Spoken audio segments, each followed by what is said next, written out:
So very good afternoon. Good afternoon, ma'am. Yeah. So let us start with the next lecture of Specific Relief Act, and this is our lecture number 5. Is it clear? So if any doubt regarding yesterday's lecture, you can ask. Any doubt? No, ma'am. No, ma'am. Okay. So we were discussing section 7. Section 7 हम discuss कर रहे थे. Section 7 में हमने क्या पढ़ा था? Recovery of specific movable property. तो मैंने आपको ये बताया था कि अगर रिकवर आप करो स्पेसिफिक मूवेबल प्रॉपर्टी, उसके regarding you have to section 7 and section 8. तो अब सेक्शन 7 क्या है? Section 7 is regarding the recovery of specific movable property. मैंने कहा था कि अगर आपको रिकवर करनी है तो किस तरह से रिकवर करोगे ये प्रॉपर्टी आप? You will recover it by as the procedure given under code of civil procedure 1908. तो आप सूट इंस्टीट्यूट करोगे और पोजेशन रिकवर करोगे. तो यहाँ पे क्या है? फॉर एग्जाम्पल मैं आपको एक एग्जाम्पल दे रही हूँ, सेक्शन 7 और क्लियर हो जाएगा आपको. ए ने गुड से मूवेबल प्रॉपर्टी दी, वो टी को दे दी है. Suppose who is the trustee और you can say he is the agent. Trustee है या एजेंट है, उसको उसने गुड्स दे दिए हैं एक बार. उसके बाद क्या दिए उन्होंने? ए ने गुड्स फिर किसी थर्ड पर्सन को दे दिए, बी को. Is it clear? ए ने पहले टी को दे दिए जो कि ट्रस्टी था. उसके बाद उन्होंने वो गुड्स बी को दे दिए. नाउ बी है, बी वो ट्रस्टी की एब्सेंस में उसकी पोजेशन से without the consent of B, sorry without the consent of trustee he took the goods. Clear हुआ आपको? यहाँ पे आपका क्या है? देखो, रिपीटिंग इट अगेन. सपोज मैंने आपको कुछ गुड्स दिए and you are the trustee. उसके बाद मैंने गुड्स किसी थर्ड पर्सन को दे दिए हैं, बी को. अब बी ने क्या किया? आपकी एब्सेंस में, आपकी कंसेंट के बिना उन्होंने गुड्स वहां से ले ली. Is it clear? क्योंकि मैंने बी को वो गुड्स ट्रांसफर कर दी है. अब यहाँ पे क्वेश्चन अराइज हो रहा है वेदर जो ट्रस्टी, जो मैंने आपको गुड्स दिए थे पहले, क्या आप ओनर हो? ओनर तो नहीं हो, क्योंकि मैंने आपको बोला एज ए ट्रस्टी वो गुड्स पकड़ाए हैं. तो अभी आप ये क्वेश्चन क्लियर हो गया कि you are not the owner, you are the trustee. अब नेक्स्ट क्वेश्चन क्या राइज हो रहा है? क्या जो ट्रस्टी है वो प्रॉपर्टी रिकवर कर सकता है? उसकी पोजेशन ले सकता है? क्या आप उस प्रॉपर्टी की पोजेशन ले सकते हो? Yes, you can take the possession of that property. क्यों? क्योंकि आपको रिस्पॉन्सिबिलिटी दी गई थी यहाँ पे वो गुड्स के रिगार्डिंग. मैंने ये बोला था कि ये गुड्स आप संभाल के रखो मेरे, और आपकी एब्सेंस में, आपकी कंसेंट के बिना अगर कोई थर्ड पर्सन गुड्स लेके जा रहा है तो आप उससे रिकवर कर सकते हो. ये section 7. Is it clear? Next section है सेक्शन 8. चलो ये भी मैं आपको पहले एग्जाम्पल के तौर पर समझाती हूँ, फिर आपको मैं डायरेक्ट पे आएंगे हम. नाउ एक मूर्ति थी, देवी माता की मूर्ति थी सपोज. Is it clear? वो मैंने किसको दे दिया है? वो मैंने आपको दे दिया है as a trustee, as an agent, कि इसको संभाल के रखना. मैंने कुछ टाइम के लिए मुझे बाहर जाना है, तो प्लीज इसकी आप उसको ध्यान से रखना, संभाल के रखना. अब आपकी ड्यूटी क्या है? तो means you are the holder of that murti, you are holding murti as trustee और एजेंट. तो आपकी ड्यूटी क्या बनेगी? अगर मैं या मेरा कोई फैमिली मेंबर आ रहा है आपसे वो मूर्ति लेने, तो आपकी ड्यूटी क्या बनती है? उस मूर्ति को वो आपको दे दे, वो सॉरी आप उसको दे दो. मुझे या मेरे फैमिली मेंबर्स कोई भी वो मूर्ति लेने आ रहे हैं, तो आपकी यहाँ पे ड्यूटी बनती है कि आप वो मूर्ति वापिस उसको दे दो. तो यहाँ पे क्या है? मेरे अलावा मेरे फैमिली मेंबर्स भी आपसे वो मूर्ति के लिए क्लेम कर सकते हैं. आपके पास क्या है? आपके पास वो गुड्स की पोजेशन है, not as a owner.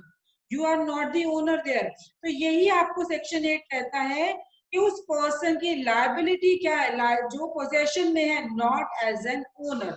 Is it clear? तो वहां पे आपकी ड्यूटी क्या बनती है कि आप उसको वापस गुड्स दोगे. See section 8. It is very very important for pre. यहाँ पे एक स्पेशल रेमेडी प्रोवाइड की गई है सेक्शन 8 में। आपको सेक्शन 8 में स्पेशल रेमेडी प्रोवाइड की गई है।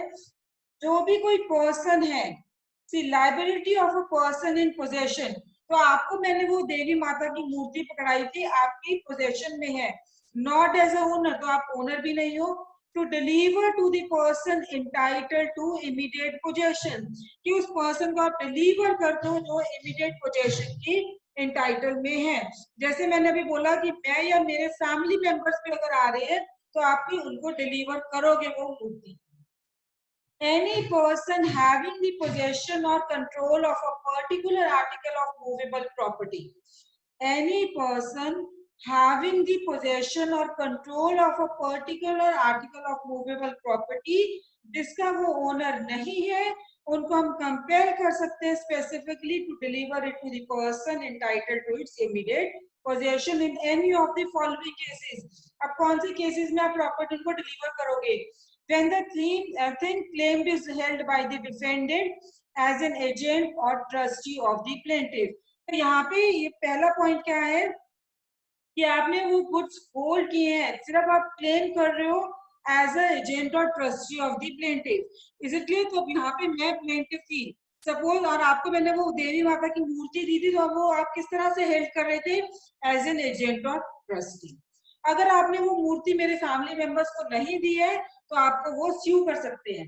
सेकेंड क्या है? When compensation in money would not afford the adequate relief for the loss of the thing claim.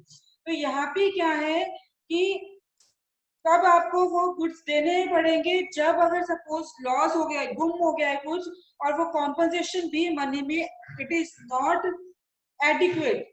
ठीक है, अब आपको वो देवी माता की मूर्ति जो आपको मैंने पकड़ाई थी, आपसे अगर गुम हो गई है तो वहां पे क्या मैं क्या कहूंगी? मुझे तो वही देवी माता की मूर्ति चाहिए, मुझे पैसा नहीं चाहिए, मुझे कॉम्पनसेशन है वो एडिक्वेट नहीं होगी इसके लिए। थर्ड क्या है? when it would be extremely difficult to ascertain the actual damage caused by its loss। Is it clear? तो यहाँ पे जब एक्सट्रीम बहुत ज्यादा डिफिकल्ट हो जाता है एक्चुअल डैमेजेस असर्ट करना कि इसका जो लॉस हुआ उसके डैमेजेस क्या होंगे, इज इट क्लियर? तो वहां पे भी आपको स्पेसिफिकली परफॉर्म करना पड़ेगा। वहां पे भी क्या है कि गुड्स वहां पे स्पेसिफिकली डिलीवर करने पड़ेंगे। लास्ट क्या है? when the possession of the thing claimed has been wrongfully transferred to from the plaintiff, या गलती से प्लेंटिफ ने आपको वो गुड्स दे दी तब भी आप उसकी वापस प्लेंटिफ को दोगे। Is it clear? तो अब एक्सप्लेनेशन देखिए क्या है। Unless and contrary intention, unless and until the contrary is proved, the court shall, in respect of any article of movable property claimed under clause B or C of this section, presume that compensation in money would not। अब यहाँ पे आप देखो B और C clause क्या है, जहाँ B क्या कहता है कि जहाँ पे कॉम्पनसेशन एडिक्वेट नहीं है, और थर्ड C पॉइंट क्या कहता है कि जहाँ पे बहुत ज्यादा मुश्किल है to ascertain the actual damage cause. तो इन दोनों केसेस में अगर कॉन्ट्रारी और कुछ नहीं प्रोवाइड किया गया है, court shall, that is mandatory for the court, in respect of any article of movable property claimed under clause B and C of this section, ये हम क्या प्रिज्यूम करेंगे कि जो मनी है, कंपनसेशन इन मनी है, वो एडिक्वेट रिलीफ नहीं है for the things loss of the things claimed. Second क्या है? That it would be extremely difficult to ascertain the actual damage caused by the loss। Is it clear? तो ये हम उसे एक्चुअल डैमेज कितना हुआ है उसके लिए हम असरटेन नहीं कर पा रहे हैं कि कितना कॉम्पनसेशन मिलना चाहिए। तो ये आपका section 8। Is it clear? Section 8 clear है? Yes, ma'am. Yes, ma'am. Yes, ma'am. Ma'am, actually, I have a doubt. ये जो प्रिजम्पशन एक्सप्लेनेशन में दी हुई है, ये मतलब कोर्ट हर एक केसेस में यही सेम चीज प्रिज्यूम करेगा? ये मैंने आपको बोला ना, शैल मैंडेटरी है, वो प्रिज्यूम करेगा unless and until something is provided. अगर वहां पे कुछ लिखा हुआ है, कुछ प्रोवाइड प्रूफ किया या प्रूफ कर दिया आपने, then it is a different thing. Otherwise court mandatory है कि वो ये प्रिज्यूम करेगा ही करेगा। मैम मतलब लाइक अगर कोई चीज प्राइमा फेसाई ऐसे दिखाती है कि उससे मनी एडिक्वेट रिलीफ है, स्टिल हाँ, कोर्ट वो आपने प्रिज्यूम प्रूव करेगा। करना पड़ेगा आपको। अगर आपने शो कर दिया है तो वहां पे कोर्ट हो सकता है ना प्रिज्यूम करे। Okay ma'am, thank you. Is it clear? Yes हाँ। मैम। नेक्स्ट अब देखिए आपका बेयर एक्ट में नेक्स्ट चैप्टर कौन सा है? स्पेसिफिक परफॉर्मेंस ऑफ कॉन्ट्रैक्ट का है। स्पेसिफिक परफॉर्मेंस ऑफ कॉन्ट्रैक्ट जो सेक्शन 9 से लेके आपके सेक्शन 25 तक है। Is it clear? तो यहाँ पे हमें क्या डिस्कस क्या करेंगे कि कौन से केसेस में स्पेसिफिक परफॉर्मेंस ऑफ कॉन्ट्रैक्ट करेंगे और कौन से में कॉन्ट्रैक्ट स्पेसिफिकली इन्फोर्स नहीं करेंगे, किसके अगेंस्ट इन्फोर्स करेंगे और कोर्ट की क्या यहाँ पे पावर्स हैं, डिस्क्रिशंस हैं। तो let us start with next chapter. तो अब यहाँ पे क्या है,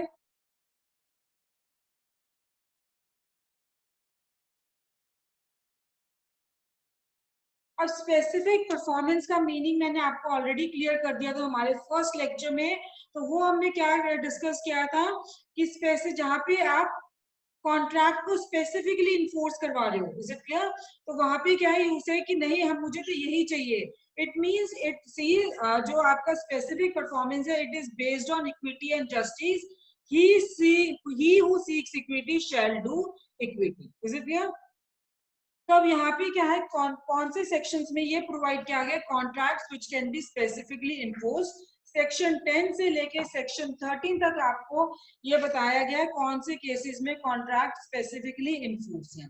उससे सेक्शन 10 से डिस्कस करने से पहले सेक्शन 9 हम डिस्कस करेंगे। अब सेक्शन 9 जो है वो डिस्क्रिशनरी है in nature. Section 9 is discretionary in nature. It talks about what defenses can be taken in the suit based on contract।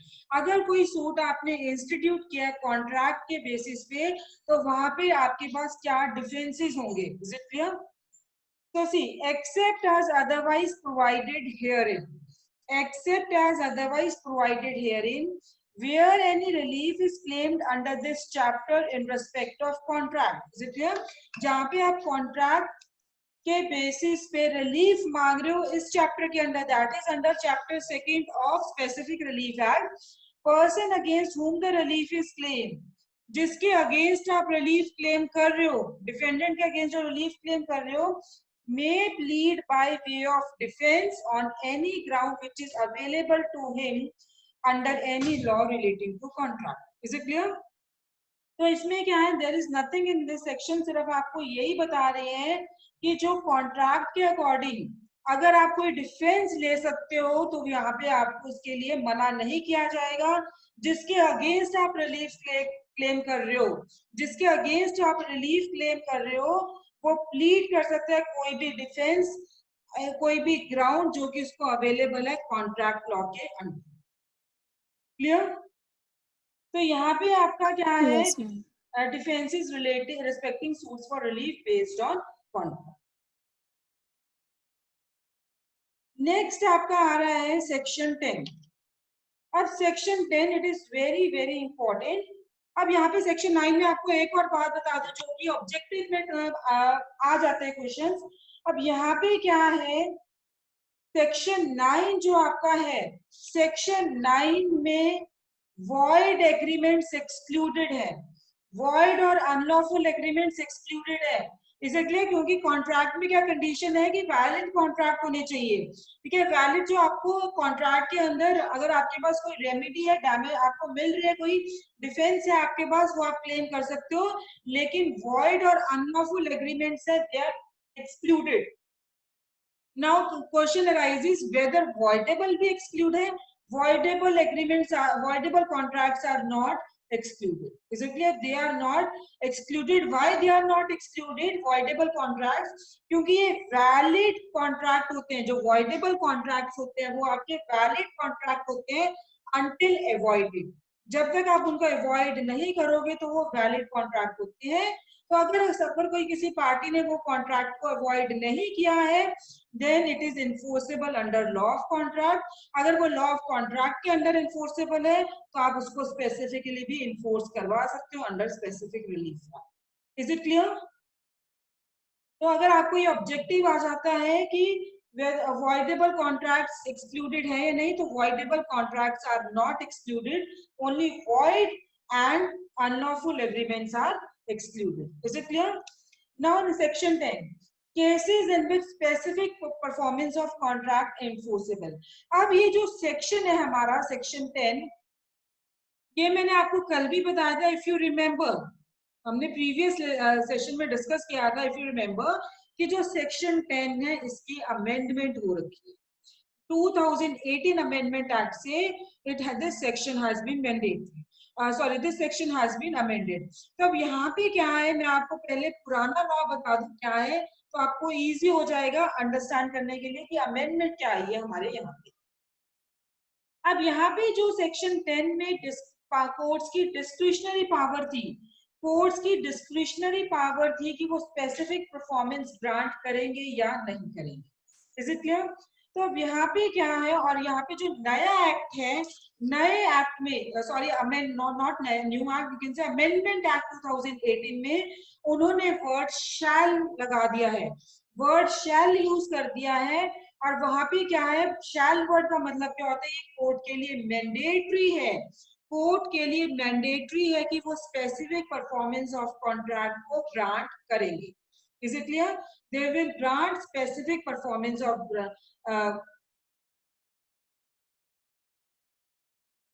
Specific performance grant करेंगे एक्सेप्ट इन 3 केसेस। और वो 3 केसेस कौन से हैं?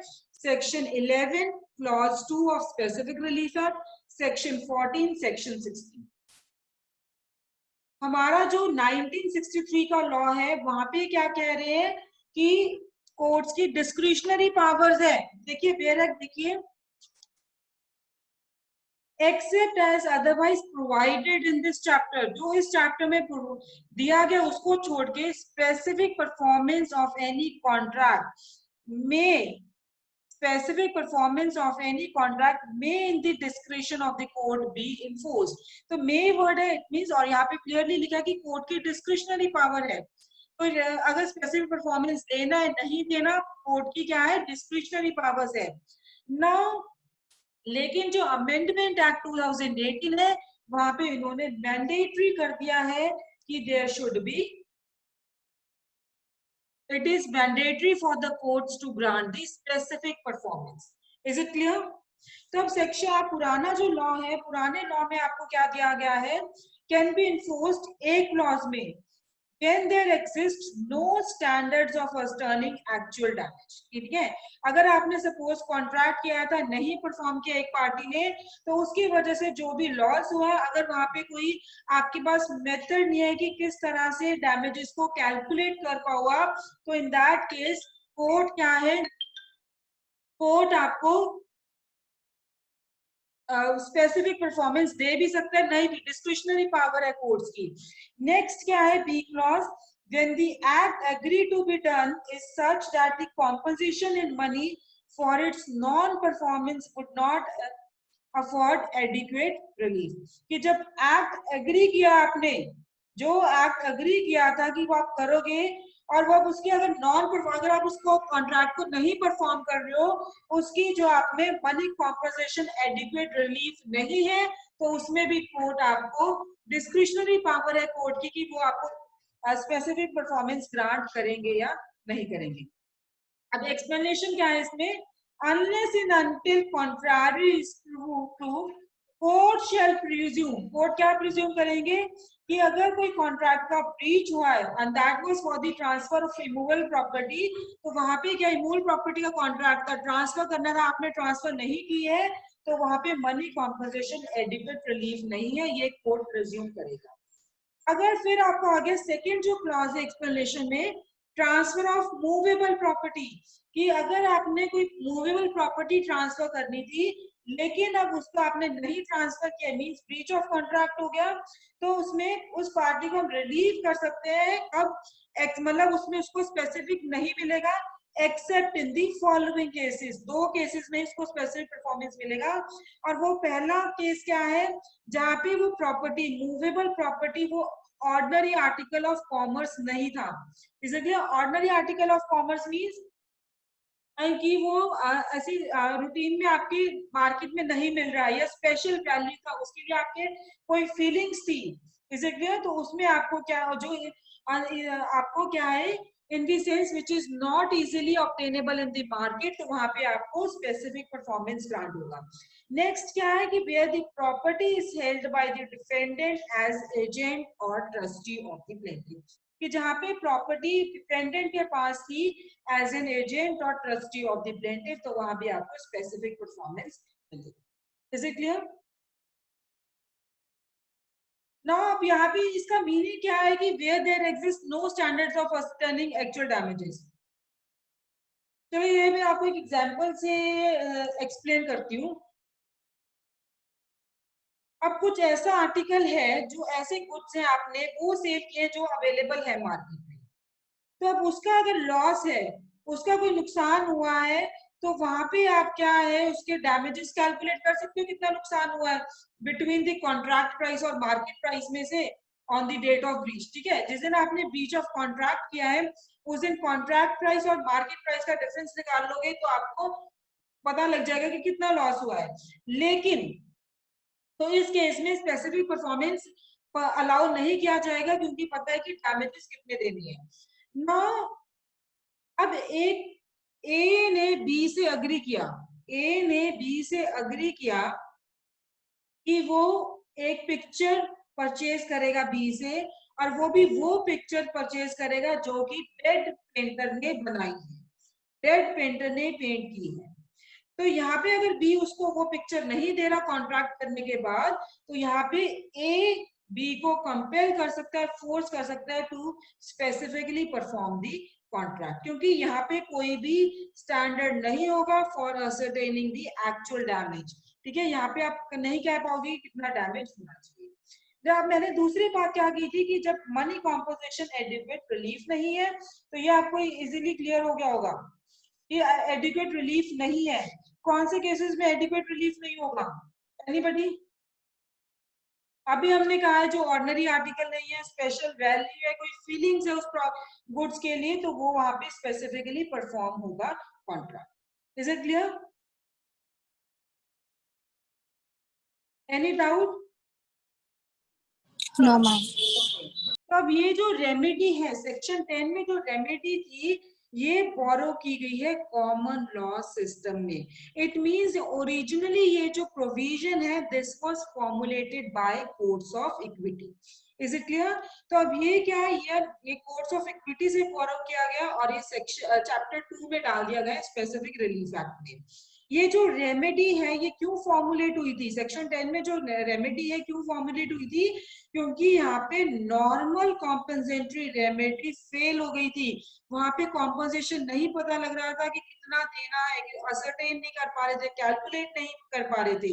Is it clear? So amount of composition could not be decided, तो इस वजह से सेक्शन 10 में ये रेमेडी आई थी कि स्पेसिफिक रिलीफ ग्रांट किया था।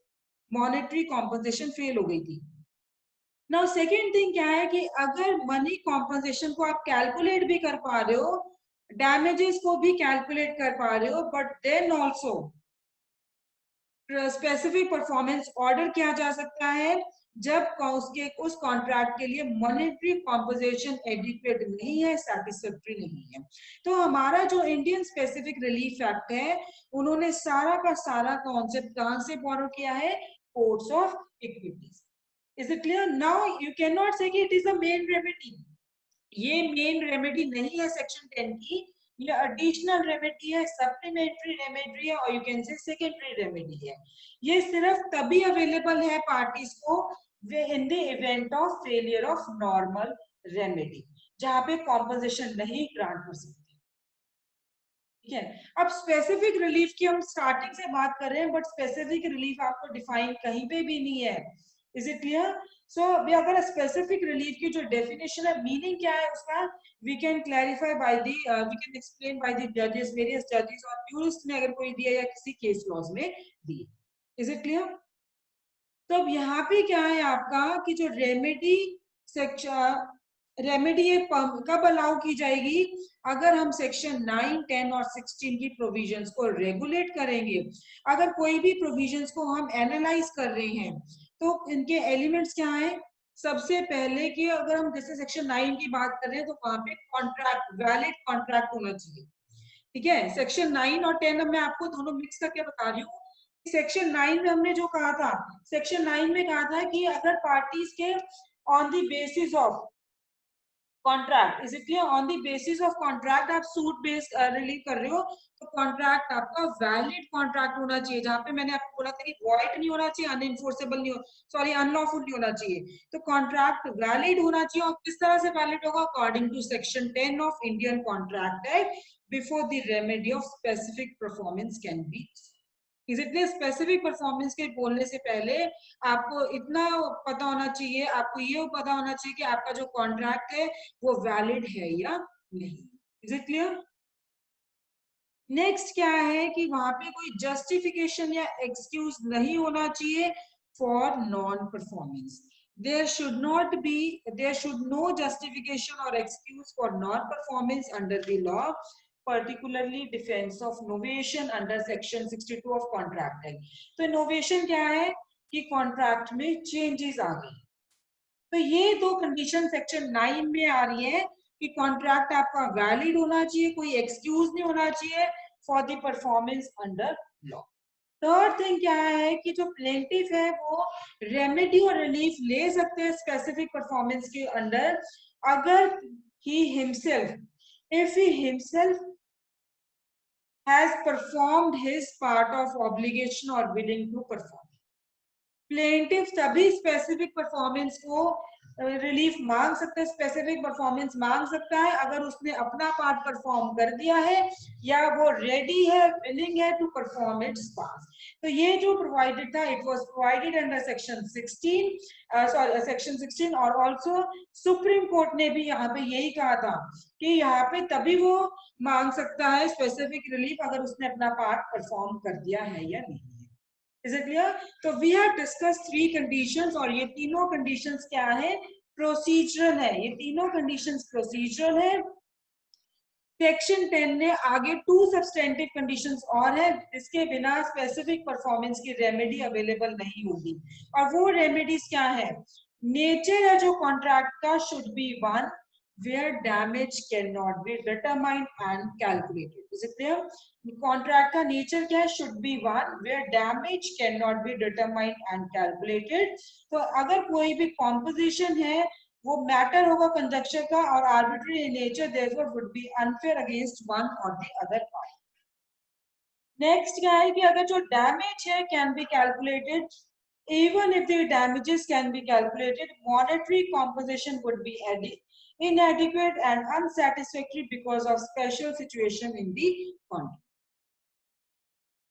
is it clear? अब यह क्वेश्चन अराइज होता है कि जो सेक्शन 10 है, whether it applies to the contract relating to family, family के रिलेटेड अगर कोई कॉन्ट्रैक्ट है, क्या वहां पे सेक्शन 10 स्पेसिफिक रिलीफ एक्ट का अप्लाई होगा या नहीं होगा? तो this was discussed in Pusey versus पूशी।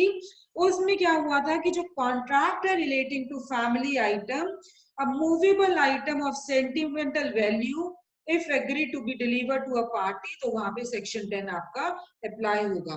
Means कहाँ पे अप्लाई होगा? जो कॉन्ट्रैक्ट्स रियर आइटम्स हैं, जैसे कि रियर पेंटिंग्स है, कोई एंटीक आइटम्स है, कोई आइडल्स है, एंटीक आइटम्स लाइक आइडल्स है, क्रॉकरी है, कटलेरी है, और एंशिएंट किंग्स और क्वींस के टाइम पे कोई गारमेंट्स है, रियर स्टैम्प्स है, तो ये सारे क्या इसमें सेक्शन 10 आपका अप्लाई होगा। या कोई भी आर्टिकल्स है जो बहुत इंट्रिंसिक वैल्यू पे है, they are not of intrinsic value, but उनकी आपके उसके साथ सेंटिमेंट्स जुड़े हुए हैं, तो वहां पे भी सेक्शन 10 अप्लाई होगा। अग्रीमेंट है not to carry on competent business, ठीक है, एग्रीमेंट हुआ है not to carry on competent business between buyer and seller of business with goodwill, तो वहां पे भी सेक्शन 10 अप्लाई होगा कि अगर सपोज सेलर ने एग्री कर लिया कि वो अपने बिजनेस दे रहा है बायर को, इन दैट केस अगर वो अपना बिजनेस कहीं और उसी एरिया में रन कर रहा है या पर्टिकुलर टाइम में, तो वहां पे स्पेसिफिक परफॉर्मेंस मिल जाएगा बायर को। नेक्स्ट क्या है आपका कि जो अग्रीमेंट है to retire from a business in an area, और उसमें क्या है कि अगर आपने कहा है कि इस एरिया में नहीं बिजनेस करना, तो इन दैट केस भी आपका क्या हो जाएगा? सेक्शन 10 अप्लाई है। देन अगर पेंशनर की राइट है सेल ऑफ पेंशन, तो वहां पे भी अगर पेंशनर बाद में मना कर देता है, in that case also section 10 apply.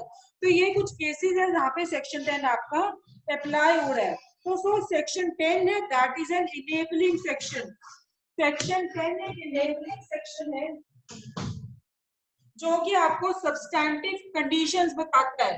It tells about the substantive conditions जिसके बिना कोर्ट, विदाउट विच कोर्ट के पास कोई पावर नहीं है स्पेसिफिक परफॉर्मेंस ग्रांट करने की in the shape of 2 conditions. Is it clear? और वो क्या उसके आगे क्या है कि जो कंडीशंस प्रेजेंस है वो पार्टी को इंटाइटल नहीं करती है कि वो स्पेसिफिक परफॉर्मेंस की रेमेडी को ग्रांट करे। Is it clear? Specific performance की रेमेडी को ग्रांट करे, does not entitle the party to get the remedy because remedy discretionary है। ये 1963 की बात कर रही हूं मैं। सो रेमेडी जो है स्पेसिफिक परफॉर्मेंस की वो क्या है, can not be claimed as a matter of right, और कोर्ट्स हेल्प करेंगे to exercise the discretion to grant और refuse the relief. So section 10 क्या प्रोवाइड करता है? 2 प्रिजम्पशन जो कि जुडिशियल प्रिजम्पशंस हैं। पहली क्या है कि अगर जो कॉन्ट्रैक्ट है दैट इज रिलेटेड टू और concerning with N immovable property, court automatically presume करेंगे मॉनेटरी कॉम्पनसेशन जहां पे एडिक्वेट नहीं। क्लियर? सो अब ये जो ट्रांजैक्शंस में जो ट्रांजैक्शंस इमूवेबल प्रॉपर्टी है, जिन ट्रांजैक्शंस में क्या वहां पे अज्यूम कर सकते हैं, प्रिज्यूम कर सकते हैं कि मॉनेटरी कॉम्पनसेशन एडिक्वेट नहीं है। अब अगर हम रियल फैक्ट देखते हैं इमूवेबल प्रॉपर्टी का, then that is a rare of the one on same land, so there is no substitute for immovable property जो कि हम मनी से लेके आ सकते हैं। तो वहां पे इमूवेबल प्रॉपर्टी के लिए आपको क्या है, वहां पे प्लेंटिफ का कोई स्पेशल इंटरेस्ट होता है, तो वहां पे आपको स्पेसिफिक परफॉर्मेंस ही मिलेगा। Is it clear? Specific performance ही वहां पे। Is it clear? So there was a case law, Mrs. Harbans Atma versus Ramesh. Mrs. Harbans Atma versus Ramesh, ये सुप्रीम कोर्ट का डिसीजन है। इसलिए इस केस में क्या हुआ था कि जो रमेश है ये प्रॉपर्टी डीलर है एंड हस्बैंड ऑफ मिसेस आत्मा। जो हस्बैंड है मिसेस आत्मा, उन्होंने they have entered into an agreement, 2 agreements में एंटर किए थे प्रॉपर्टी डीलर के साथ, मींस रमेश के साथ उन्होंने 2 एग्रीमेंट्स किए थे और उन्होंने अग्री किया था कि वो अपना फ्लैट सेल करके, अपना फ्लैट बेच के जिसमें वो रह रहे थे वो प्रॉपर्टी डीलर को बेचेंगे फॉर एन अग्रीड प्राइस। जो सेल थी, सेल एग्जीक्यूट हो गई थी एंड कंप्लीट कब हुई थी कि after a bigger flat would be made available, made available by the property dealer to the seller. कब एग्जीक्यूट होना था वो एग्रीमेंट? जब उस फ्लैट के बदले वो एक बड़ा फ्लैट देगा, ठीक है, प्रॉपर्टी डीलर एक बड़ा फ्लैट देगा, तो इन दैट केस की सेलर है आपका, तभी वो आपको फ्लैट वह देगा money. In this case, I am sorry guys, इस केस में क्या है आपका कि एग्रीमेंट जो हुआ था, दैट एग्रीमेंट वाज कि जिस फ्लैट में वो रह रहे थे, और वो एग्रीमेंट एग्जीक्यूट कब होना था? जब प्रॉपर्टी डीलर एक बड़ा फ्लैट उन्हें प्रोवाइड करेगा। अब ये जो इस क्या हुआ, ये जो पार्ट सेलर था, सेलर की डेथ होगी, अभी कॉन्ट्रैक्ट एग्जीक्यूट नहीं हुआ था, एग्रीमेंट एग्जीक्यूट नहीं हुआ था, इसके हस्बैंड की डेथ हो गई है और सिर्फ उसकी वाइफ थी और उसके 2 छोटे बच्चे पीछे रह गए थे। नाउ रमेश ने, जो प्रॉपर्टी डीलर था, he has filed a suit against Mrs आत्मा, और उन्होंने क्या कहा कि ये मिसेस आत्मा है, ये लीगल रिप्रेजेंटेटिव है इसके। तो रमेश ने क्लेम किया कि जो फ्लैट है that is agree to be transferred, that is agree to be transferred, तो स्पेसिफिकली परफॉर्म होना चाहिए क्योंकि इनके हस्बैंड ने परफॉर्म, इसलिए उनके हस्बैंड ने कहा था कि भाई ये कॉन्ट्रैक्ट उनके हस्बैंड ने एंटर किया था, तो स्पेसिफिकली इम्पोज होना चाहिए on the basis of the presumption of section 10। लेकिन मिसेस हरबंस आत्मा है, उन्होंने ऑब्जेक्ट किया और रेजिस्ट किया था ये क्लेम प्रॉपर्टी डीलर का कुछ ग्राउंड्स पे। तो पहला ग्राउंड उन्होंने क्या कहा कि जो परचेजर है इस केस में वो प्रॉपर्टी डीलर है, परचेजर जो है इस केस में वो प्रॉपर्टी डीलर है and has brought the flat not for the personal use but for the resale for the profits। ठीक है, रीसेल के लिए उन्होंने यूज किया था, परचेज किया था। तो ये सिर्फ इनका इंटरेस्ट क्या है, making profit out of the transaction. तो यहाँ पे स्पेसिफिक परफॉर्मेंस की रेमेडी इनको नहीं मिलनी चाहिए। जो प्लेंटिव रमेश है उनको मॉनेटरी कॉम्पनसेशन मिल सकती है, जो कि difference between the contract price and the market price of the same flat, जो कि एडिक्वेट रेमेडी। इसलिए तो पहला ग्राउंड उन्होंने ये लिया कि ये स्पेसिफिक परफॉर्मेंस नहीं मिलना चाहिए। सेकेंड उन्होंने ग्राउंड क्या लिया था कि जो रेमेडी है स्पेसिफिक परफॉर्मेंस की, वहां पे क्या है, वो क्या कॉज करेगी। अगर हमने प्रॉपर्टी डीलर को स्पेसिफिक परफॉर्मेंस दे दिया है, इन दैट केस वो अनअवॉइडेबल अननेसेसरी हार्डशिप कॉज करेगी डिफेंडेंट, जो कि विडो है और उसमें उनके दो छोटे छोटे बच्चे भी हैं, वो रोड पे आ जाएंगे। ठीक है, उनके पास और कोई जगह नहीं है रहने के लिए, तो वो रोड पे आ जाएंगे अगर हमने ये फ्लैट भी प्रॉपर्टी डीलर को दे दिया। तो इस वजह से उन्होंने कहा है कि कोई प्लेंटिफ को तो एडवांटेज होने नहीं वाली है, कि जो हमारा ये प्रॉपर्टी डीलर है इनको एडवांटेज ऐसे होने नहीं वाली है, और हम लोग है रोड पे आ जाएंगे। सो बैलेंस ऑफ कन्वीनियंस होना चाहिए in favour of the lady, और जो रेमेडी है स्पेसिफिक परफॉर्मेंस की वो सेक्शन 10 के अंदर डिस्क्रिशनरी है। सो जस्टिस के अकॉर्डिंग, रीजंस ऑफ जस्टिस के अकॉर्डिंग ये इनको डिनाई की जानी चाहिए, स्पेसिफिक परफॉर्मेंस नहीं मिलनी चाहिए। Is it clear? तो ये आपका section Mrs Harbans Atma versus Ramesh में ये हेल्ड हुआ था। तो इस केस में सुप्रीम कोर्ट ने क्या बोला था कि जो इमूवेबल प्रॉपर्टी है वहां पे स्पेसिफिक परफॉर्मेंस नहीं ग्रांट होगी, सिर्फ रमेश को कॉम्पनसेशन ही मिलेगी। Is it clear? क्योंकि वहां पे आप कॉम्पनसेशन कैलकुलेट भी कर सकते हो, इसको आप कॉम्पोजिशन कर सकते हो। और लेडी है वो सिर्फ ट्रस्टी थी, she was the only trustee. तो जो सब्जेक्ट मैटर है कॉन्ट्रैक्ट का, चाहे वो मूवेबल आर्टिकल है, अगर सपोज मूवेबल आर्टिकल भी है, यहाँ तो मूल प्रॉपर्टी की बात हो रही है, लेकिन अगर मूवेबल आर्टिकल है पर ऑर्डिनरी आइटम नहीं है, बट ऑर्डिनरी आइटम नहीं है that is available in the market, तो ये स्पेशल वो आइटम वो स्पेशल होगा, it is not available in the market, तो वहां पे मनी एडिक्वेट रेमेडी नहीं होगी। और अगर वो इजीली अवेलेबल है तो money composition is an adequate remedy.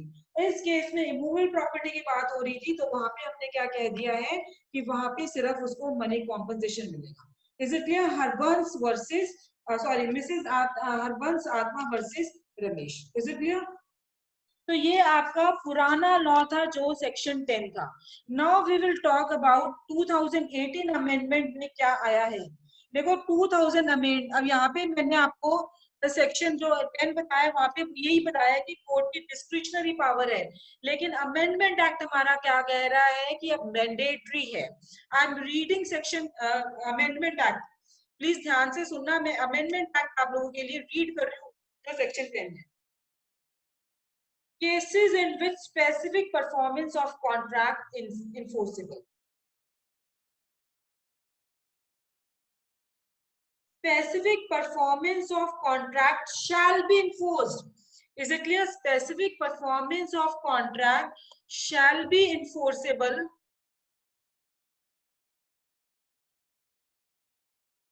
subject to the provisions, shall be enforced by the court subject to the provisions or contained in section 11 clause 2, section 14, section 16.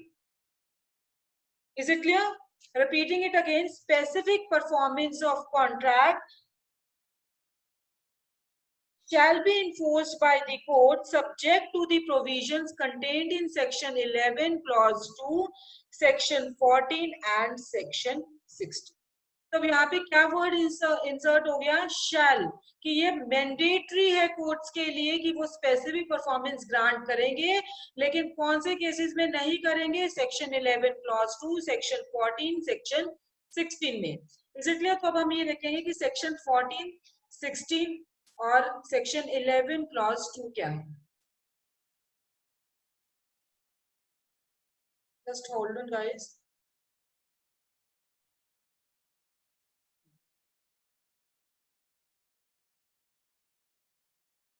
देखो